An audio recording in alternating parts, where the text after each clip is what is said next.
pour ce nouveau Bourdeaux News sous le froid. Mais ici, on a chaud. Tout de suite, vous savez ce que c'est la méthode Querver? La méthode Querver, vous savez pas? Moi non plus. Allez, la Spina, il nous raconte ça. Direct d'Origny.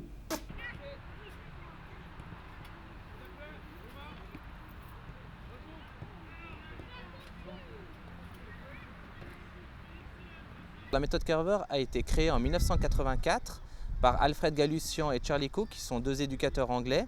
Et ils se sont inspirés des méthodes d'entraînement de Will Querver, qui est un Hollandais, qui est toujours vivant d'ailleurs, et qui avait basé sa méthodologie sur les feintes des grands joueurs.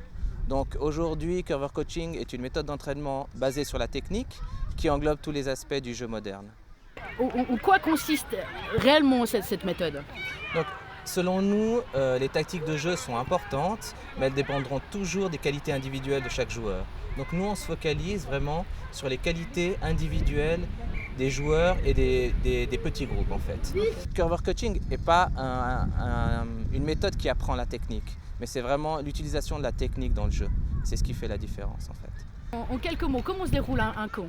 Alors un camp Querver se peut dérouler de deux façons, soit des camps non résidents, donc les enfants arrivent le matin aux alentours de 9h et repartent le soir vers 16h45, 17h, ou soit des camps durant l'été où on fait résident, où ils peuvent dormir à l'hôtel, et donc là ils partagent vraiment toute une semaine immergés dans leur passion qu'est le football en fait. C'est vrai que j'ai adhéré à la méthode, j'ai adhéré à l'esprit de cette méthode-là, j'ai adhéré à tout le concept et aujourd'hui c'est pour ça que je viens, c'est pour ça que je soutiens la méthode Querver parce que je crois que c'est un magnifique outil pour améliorer les enfants sur le plan technique. Donc, est-ce que vous personnellement vous la pratiquez? J'aurais bien voulu la pratiquer quand j'étais plus petit, mais c'est trop tard. Là, je suis largué, je pense que les enfants là font des gestes que moi j'arrive même pas à réaliser, donc c'est pour ça que j'y crois. Je crois que l'âge de la technique c'est jusqu'à 14 ans. Après ça devient plus compliqué à la travailler, même si c'est pas perdu, mais tout ce qui est acquis avant 14 ans est un bagage qui vraiment est dans les poches et on ne doit plus en discuter, donc il faut juste le peaufiner. Et c'est vrai que la méthode Querver est vraiment une magnifique méthodologie pour leur donner tous les outils pour qu'à partir de 14-15 ans, ils peuvent mettre les autres aspects du football, qui est l'aspect psychologique, l'aspect physique, l'aspect tactique.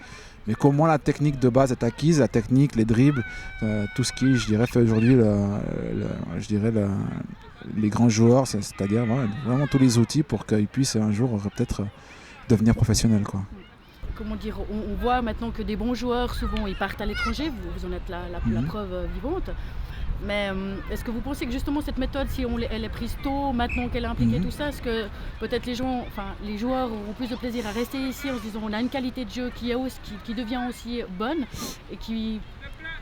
Oui, je pense que ça peut faire un plus. Je crois que c'est sûr que s'ils voient que les clubs commencent à se structurer d'une manière professionnelle et qu'il y a une méthodologie de travail, un système de jeu unique, et qu'ils voient qu'ils sont chouchoutés, et qu'ils voient qu'on veut vraiment tout leur donner pour qu'ils puissent accomplir leur rêve, ce qui est devenir joueur professionnel, ils auront sûrement plus envie de rester dans leur club d'origine. Moi, j'ai pas eu cette méthodologie-là de travail, mais j'ai toujours adoré le Renan et je l'adore toujours. Mes enfants y jouent. C'est une partie de mon cœur footballistique à Arnans, malgré le fait que j'ai pu aller jouer dans des grands clubs. Mais maintenant, c'est sûr que je crois qu'aujourd'hui, les enfants rêvent plutôt de la Première Ligue, de la Liga, de la Serie A. Donc il faut faire des efforts. Et je crois qu'aujourd'hui, on a des talents incroyables dans la région. Incroyables. Rien que dans la région lausannoise, je crois qu'il y a vraiment des talents qui n'ont pas les autres pays. Mais effectivement, je crois que entre 8 et 14 ans, on ne travaille pas comme on devrait le travailler. Je crois que les enfants partent 4 mois en vacances. On ne fait pas de foot pendant 4 mois. On fait ça un petit peu en amateur. Et je crois que justement, on arrive après avoir des joueurs qui à 14 ans n'ont pas encore toutes les bases techniques. En tout cas techniques pour réussir après plus haut niveau. Et après, il y a un gros travail à refaire. Et donc je crois que moi mon but c'est vraiment de travailler avec les 8-14 ans pour qu'ils aient un bagage technique supérieur à ce qu'il est actuellement, quoi.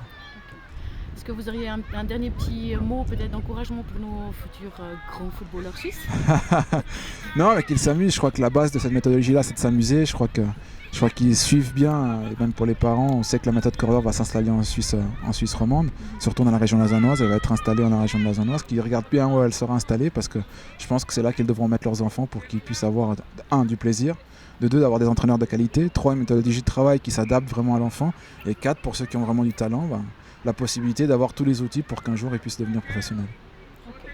Je vous remercie beaucoup. Merci à vous.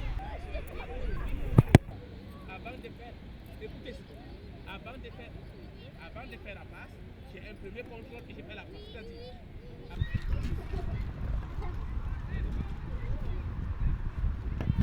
et la passe, à toi, la passe.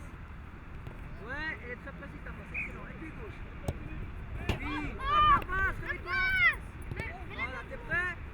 Voilà, pas direct. J'encourage vraiment les jeunes à participer au camp Curver, simplement parce qu'on apporte beaucoup d'enthousiasme, beaucoup de jeux, et en fin de compte, on se rend compte que les enfants sont très heureux en participant au camp Curver, et quand un enfant est heureux, bah, c'est quand même la plus belle des choses, donc voilà.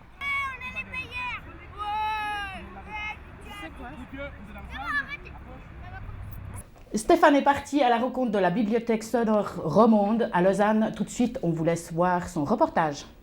Chapitre 1. Je suis foutu, songe Bunny Monroe, avec la lucidité soudaine de ceux qui vont bientôt mourir. Il a le sentiment d'avoir, à un moment donné, commis une grave erreur, mais cette prise de conscience ne dure qu'un pénible instant et disparaît. Et le voilà à l'hôtel Granville, en sous-vêtements, sans autre compagnie que lui-même et ses pulsions.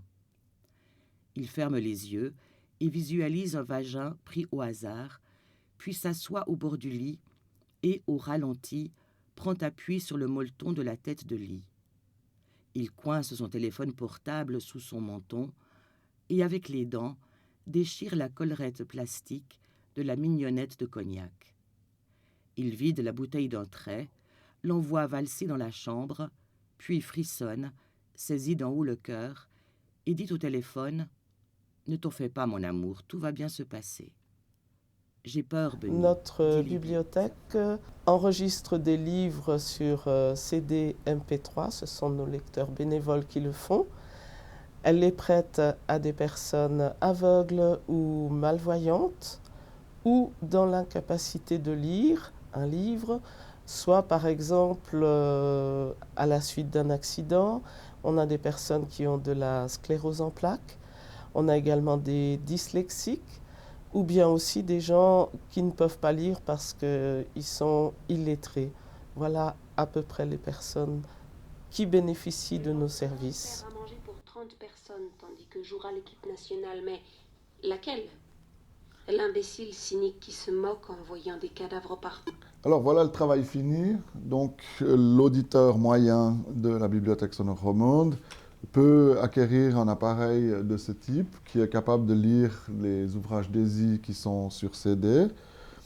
Il est muni de grosses touches, donc très agréable et aussi très simplifié pour une personne qui n'est absolument pas férue de technique. Toutes les touches jaunes là sont les touches de fonction principale pour éjecter le disque, play, stop, et elles sont volume. Voilà. La bibliothèque sonore romande propose évidemment des ouvrages de types très différents. Ça va de romans aux romans policiers, en passant par les documentaires, dans plein de genres, que ce soit historique, etc., comme des biographies aussi. Ah, et en plus, j'ai oublié de dire que le service est gratuit, c'est-à-dire que l'inscription est gratuite, l'envoi des livres est gratuit. 24 heures la lecture, ce n'est pas un exploit sportif, ni les Jeux olympiques de la lecture. Le but n'est pas cela. Le but est de faire connaître notre institution afin que les personnes concernées par les livres que nous faisons lire se sentent attirées par la lecture. Nous avons constaté, la bibliothèque sonore a constaté que beaucoup de personnes, encore plus nombreuses, voulais-je dire, pourraient bénéficier des enregistrements de la bibliothèque sonore romande. Peut-être sont-elles timides, n'osent-elles pas faire le pas. Et c'est une façon de nous faire connaître aussi auprès de nos futurs auditeurs, que nous appelons aussi lecteurs. Alors, la bibliothèque sonore a choisi le thème du roman dit du terroir, ou roman régionaliste, car nous avons constaté que c'est un genre qui plaît beaucoup à nos auditeurs. Oh, bon, les raisons sont nombreuses qui font que ce genre de littérature plaît.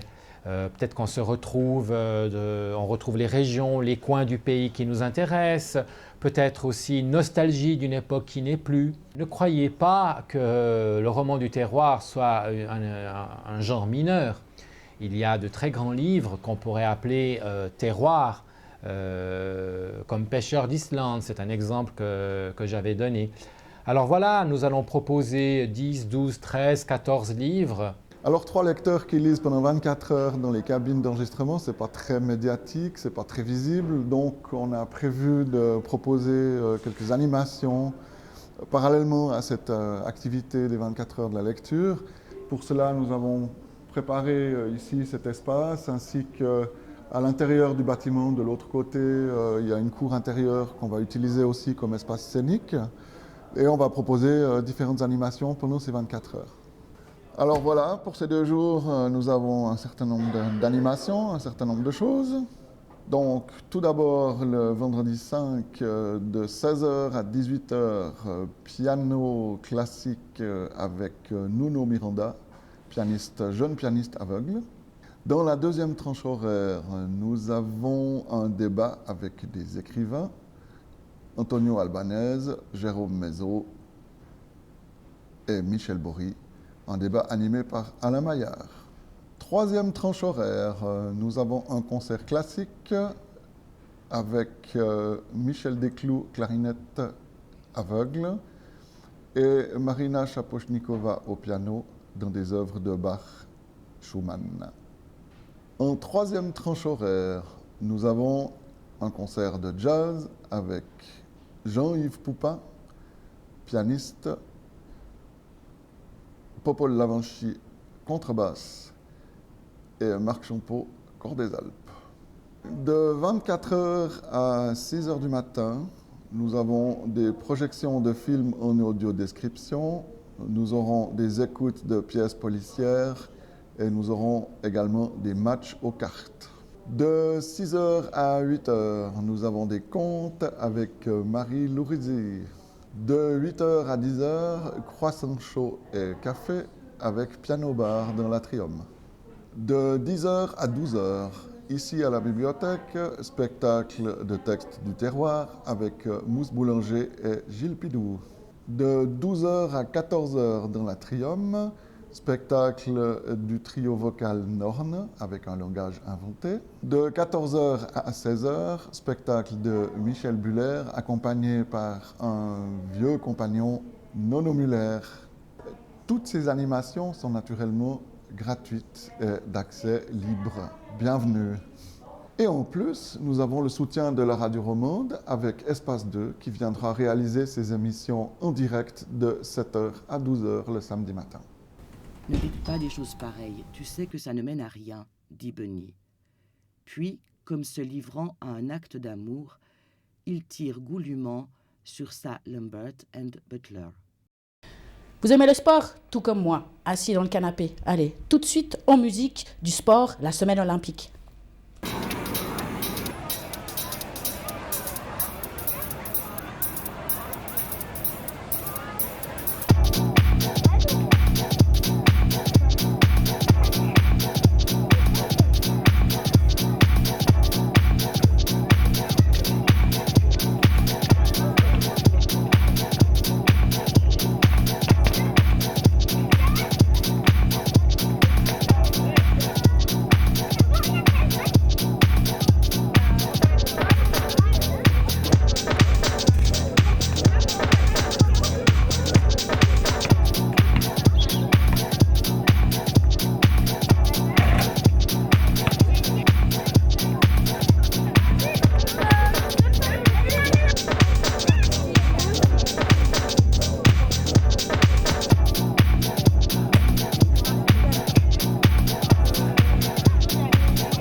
Bien.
Et dans les sorties cette semaine, qu'est-ce qu'on retrouve? Eh ben, le label suisse. Claudio est parti à la rencontre de Pascal Auberson. La semaine passée, on a vu le film National Security Alert. Et comme promis, cette semaine, c'est le débat. Nous retrouvons aussi le magazine Carrefour qui nous parle cette semaine des droits de la maternité. Et pour finir en musique avec le concert des gymnasiens du Maupas. Et c'est ainsi que s'achève pour cette semaine, en beauté, le Bourdeau News. Allez, à la semaine prochaine. Au revoir.